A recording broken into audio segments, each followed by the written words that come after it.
I think if I hear you call me Becky one more time, six-pack, I'm gonna pop your tops. All six of them. Who are you?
For Josh Randall, Hong Kong was just a stopover on the way home from Nam. Is that supposed to be for me? But soon he was captivated by the charm of the people.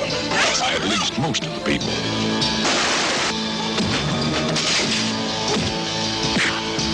Randall doesn't have to look for trouble. He is trouble.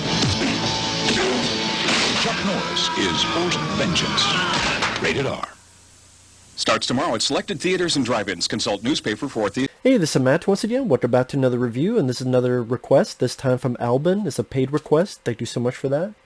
If anyone wants to send in any paid requests, either send it directly to my PayPal or join my Patreon. Both links are down below in the info box. It could be for pretty much any type of video, review, topic, reaction, re-review, whatever the case may be. But this is a review of a 1982 film called Forced Vengeance with Chuck Norris, without the glare. Now, at the time, he did this with a MGM, and sadly the film did not do well at all, and it was the same year as Silent Rage, and Silent Rage I think made twice the amount of money this did. I think this made like 5-6 million, while Silent Rage, which I would put above this, I mean that made about 10 million. And soon after, Chuck Norris would definitely break more into the box office, because after this he had Lone Wolf McQuade, Missing in Action, among other films. But this is the time where Chuck Norris had the mustache. Pretty much right after this he would commit to the full beard and mustache. And I'm a fan of Chuck Norris. Yes, I understand most of the times he's not the best actor. He could be deemed wooden, like in this film. If you deemed him wooden, I'd be like, yeah, I get what you mean. But at least Chuck Norris does have a presence and a star factor. I think that's why a lot of people, and I do think there are times where Chuck Norris is actually decent in acting. Missing Action 2 at the beginning, I think is one of those. Firewalker is another one, because it's fun to just see Chuck Norris smiling, having fun, being energetic with Louise Jr. That's one of the reasons why Firewalker is my favorite Chuck Norris movie. But this one, again, yeah, he's wooden, but at the same time, I still like Chuck in the movie because the type of character he's playing is this straightforward ass kicker. And again, that it factor and presence, for that type of film, I'm willing to let it go. And he's got the good look to him, and like, okay, you don't want to mess with this motherfucker, because there's a fucking fist in his beard. Well, in this case, his mustache. And it'll poke your eyes out. Now, the plot of the film is very, very simple. It was directed by James Fargo, who did Every Which Way But Loose, which I love Every Which Way But Loose. And he did the film The Enforcer, which was I think the third Dirty Harry film. Another good movie. And James Fargo and this seemed like, hey, you know what? I don't make this a showcase of Chuck Norris showing his martial arts. Because, like I said, the story is very simple. Very straightforward, very basic. Chuck Norris works at a casino. The boss is a friend of his, who he's known for a long time. He's also a friend with the family, the boss's son, the boss's daughter. Well, the son character goes up and says, hey, wants to get his dad to do this merger for this casino. And the father's like, no, I don't know about this. They take a meeting. The father's like, yeah, I don't know. I don't want to merge. I don't want to deal with your kind. And long story short, the bad guys later kill him. Chuck Norris finds him, and he wants revenge for who killed his friends. And the second half of the film is him trying to protect his girlfriend and the last surviving member of that family, the daughter character. Chuck Norris going through Hong Kong with these two, and people come in the woodwork to kill them. And that's kind of the thing with the film. If you watch the movie and at first you're a bit bored, I would say stick with it until the second half. Because the first half of the film, watching it again, even I was...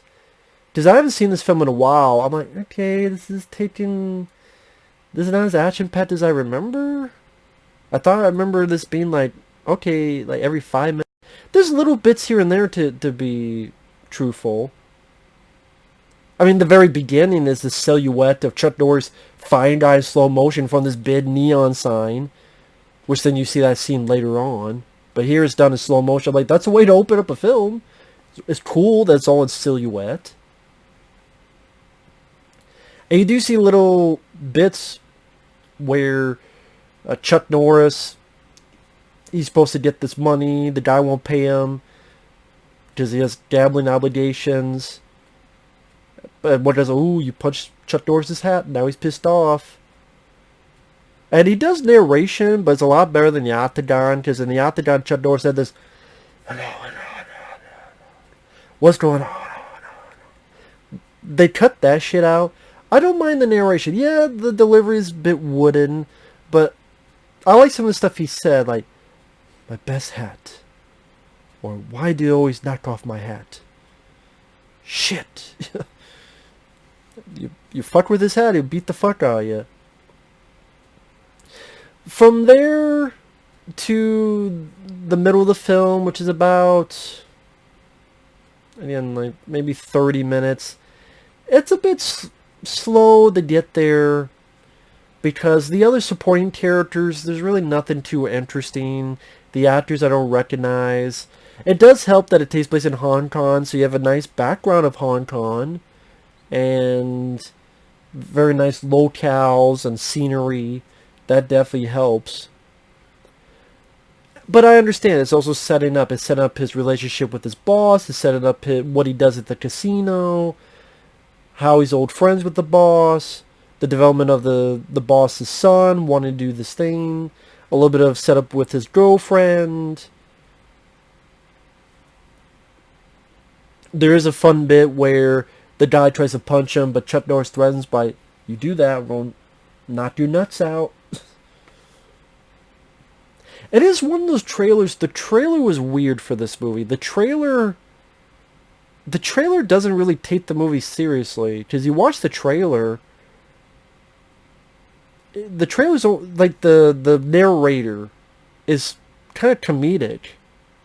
When it's not really a comedy type of movie. Maybe comedic is the wrong word. Humorous. Well, at the end of the trailer, that moment I talked about, the narrator goes, uh-oh. I'm like, the way that narrator does it, it almost seems like a bit too goofy. So I don't know if that hurt with the marketing of the film. Although I do like the poster. The poster is like Chuck Norris kneeing the fucking title, breaking it in half. It's like, yep, alright. And the first half, you get little bits here and there, but people may be going, well, where's the action? Where's this or that? Again, it's set up. Richard Norton makes an appearance, who looks, I'm guessing he helped double Chuck Norris at times, because he looks exactly like Chuck Norris. Like, the type of hair, mustache. And Richard Norton, he's also a martial artist. He worked on The Octagon with Chuck Norris, but he wanted to star in his own movies. I would say the best film he starred in, I would say Under the Gun. But he was also a villain in Jackie Chan's City Hunter, and I believe Mr. Nice Guy. That's a film I need to get on Blu-ray sometime. Richard Norton's a very good martial artist. He doesn't get to do anything here, sadly, but he does have a little appearance.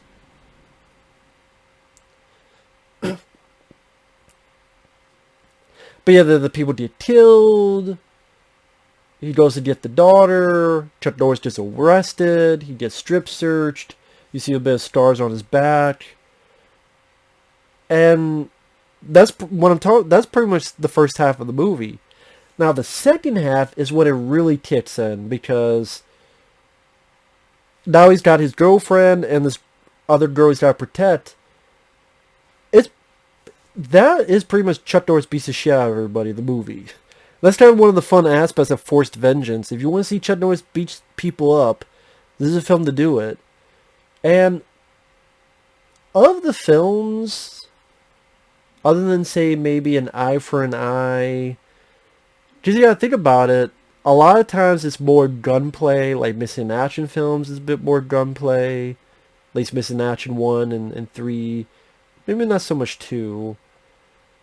But like Firewalker, you have that one scene I love in the bar. The rest is an adventure. Sound Rage is, you have that fisticuffs. Same year as this, so I would say it's one of the films that, again, other than like Return of the Dragon, fighting Bruce Lee, of course, that he does, showcases martial arts fairly well. And the second half, it's either kicking an assassin's ass at a cat house.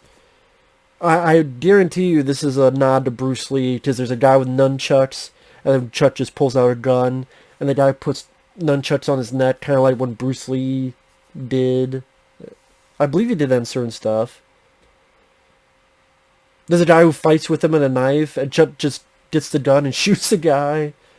You get the neon sign fight. He's either kicking ass or he's looking for information to get to the next place where he's going to kick some ass. He even threatens a gay guy, I'm going to burn him if you don't fucking tell me what I need to know, because it's the one guy's lover. I wonder if that would be un-PC today. But he didn't do it because he was gay. He did it because it was the guy's lover. And he needed information from that bad guy. I just wonder if today people would, well, let me turn it this way and then cancel. Because that shit always happens. But again, Chuck Norris does have a nice presence in his movies. Even at times, yes, the delivery of dialogue is wooden, to be fair. But when he's like, don't bullshit me, Ron. I don't have the time. I buy it. Yeah, I buy him saying a line like that. It's like, yeah, I'm going to do what you say, Chuck. Don't punch me. Don't hit me. He's either kicking a guy's ass in a bathroom. He's kicking guy's ass on a boat. He fights one guy who has this like stick with a little hook and then uses it as a bow and breaks it, fucks up the guy. He kicks some guy's ass at a compound. He's fighting this big guy that raped and killed his girlfriend, and that's more of a brawl. Like I said, the second half of this film is a lot of Chuck Norris ass kicking. I believe Aaron Norris, his brother, helped do the choreography of it.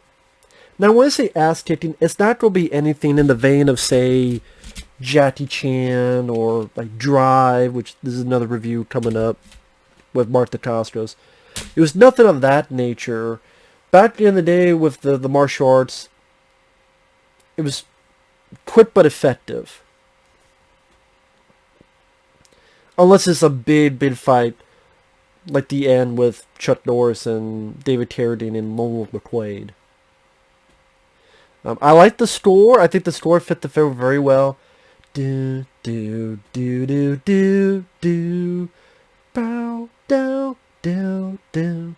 I forget, was it William Goldstein? I forget who did the score. Damn it. Should have written that down. But I think the score is very effective with the film. I think the Hong Kong locations definitely bring up the movie another notch, because it's nice locales that they go to from one to the other, whether it be in the market or... It just gives a nice environment for the proceedings to take place in. And the last half goes by very fast. Just like boom, boom, boom, boom, boom, go to here, go to here, go to here, tit, tit, tit, tit, tit. And it's kind of like, well, what more do you want? But I will say, if you want anything remotely of a story, you're probably going to be disappointed. Character-wise, you don't be disappointed. Supporting actor-wise, that's one of the flaws, I would say. There's not a lot going for it with the villains and the supporting cast. At least, I mean, at best, they're okay. I'll say that. There's one guy who's friends with Chuck Norris, and he tries to help out Chuck Norris's girlfriend at one point. Bob Miner is the guy's name. He's the guy in Commando at the very beginning, where they leave him the soldiers for Arnold, and there's shooting going about, and the guy's like, "How do you know?" Downwind. I could smell them. Downwind. No, is it? They were downwind. Downwind? What, you think I could smell them? I did. That soldier is Bob Miner. He plays Chuck Norris's buddy. I believe. I forget the character's name. Leroy, I believe.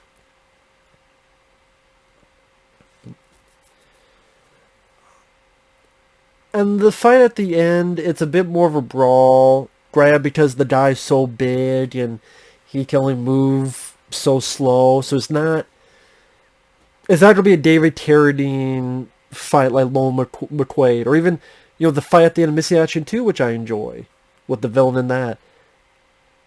It's going to be a bit more of a smashing through walls, brawler type of thing. So it was a little bit different from Chuck Norris, but still fun, still satisfying. But I'm just saying, if you're looking for more of technique, maybe you'd be disappointed. But yeah, it's a fun movie. I still think it's a flawed film. I do think the first half could have been, the pace could have been tightened up a bit in the first half of the movie. Maybe with the villains, either another actor that could bring even though it's limited to what they have character-wise and dialogue-wise, maybe just their presence, or, oh, I recognize that person, as superficial that is, to bring the villain up a few notches, because, like, when you watch the movie, I can't say anything noteworthy about the villains. This is one of those films that you watch if you want to see Chuck Norris kick some ass, especially in the second half of the movie. That's really and the movie kind of knows that. Because the very beginning is Chuck Norris kicking ass, and even the end credits is a summation of him kicking ass. Like, literally, it's showing clips of him kicking people's asses during the end credits. Like, this movie, it's like even the director, James Fargo, or someone else knew this is all that the movie has. Now, for me, that's enough. For some, it might not be. So while I would not say this is my favorite Chuck Norris film, I did Firewalker's my favorite. I would put Missing Action to the Beginning and Sound Rage, and probably like The Hero and the Terror, Hellbound above this, because I love the horror aspect of those movies. It's still a fun Chuck Norris movie if you're a fan of Chuck. Again, if you're expecting more out of the story, the plot, the villains, you may be disappointed, but again, if you want to see Chuck Norris kick some ass, especially in the second half, and again, some little moments like he threatens to punch the guy in the nuts, and little bits of narration, why do you always pick on my hat? That a smirk out of me. And like I said, the score is very well done, and the Hong Kong locations, they're definitely other positives I could say about the movie. So, with Force Vengeance, still another Chuck Norris. There's not a lot of Chuck Norris films I hate, other than like Slaughter in San Francisco,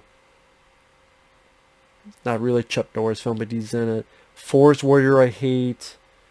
Top Dog I'm not a fan. Some of his made-for-TV stuff. But in his heyday, there's not a lot of movies. Baby The Guys Were Black I'm not a fan of. It's been a while since I've seen that. But for the most part, I either like or love a lot of his movies in the 80s. Like 70s, 80s. I like The Octagon. I love Silent Rage. I like the Missing Action films, all three. Second one is my favorite. Hero and the Terror, Hellbound, that's 90s. Hellbound. I like those. Sidekicks I liked. Loma McQuaid I liked. You look at his filmography, he did not make a lot of movies compared to... Because at a point, he was doing Walker Texas Ranger, and he just stopped. He said, okay. Made a couple of TV movies, that's it.